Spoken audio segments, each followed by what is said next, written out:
ایک صاحب نے مجھے اپنی ایک داستان سنائی، اپنا ایک واقعہ سنایا. مجھے کہنے لگے کہ مجھے وجدان ہو گیا کہ میں اس دعا کے جتنے فائدے سنے ہیں اور اس دعا کے جتنے کمالات سنے ہیں، میں اس دعا کو اپنے اندر جذب کروں. اور میں نے اس کو وجدان کے ساتھ پڑھی.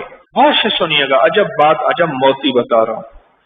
اس دعا کو وجدان کے ساتھ پڑھی میں، پڑھتا رہا تاکہ ایک دفعہ میں راستے میں جا رہا تھا موٹر سائیکل پہ، تو ایک صاحب نے ہاتھ دیا. میں نے کہا میں نے کبھی سنا ہے کہ کسی کو اپنے ساتھ نہیں بٹھانا چاہیے، کئی وارداتیں ہو چکی ہیں، کئی واقعات ہو چکے ہیں، نہیں بٹھانا چاہیے اپنے ساتھ. کہا کہ میں آگے جا کے روکا اور موٹر سائیکل پیچھے لایا. میں نے ان کو بٹھایا اور کہا ان کے بیٹھتے ہی میرے جسم میں ایک روحانیت نور آ گیا، ایک ایسی انوکھی کیفیت آئی. انہوں نے میرے کندھے پہ ہاتھ رکھا اور میرا نام لے کے کہنے لگے اتنا بھی اس دعا کو نہ پڑھ، اور پھر یہ دعا پڑھنی شروع کر دی. اللہم اغفر لامت محمد صلی اللہ علیہ وسلم، اللہم ارحم امت محمد، اللہم اصلح، اللہم استر، اللہم اجبر، اللہم فرج، اللہم انصر، اللہم اغفر. یہ ساری دعا پڑھنی شروع کر دی. کہا کہ میرے جسم میں ایک پل ایسے سنسنی آئی، پسینہ پسینہ ہو گیا. یہ تو کچھ جن لگتے ہیں. خود کہنے لگے نہیں جن نہیں ہوں، تیرا دوست خضر ہوں.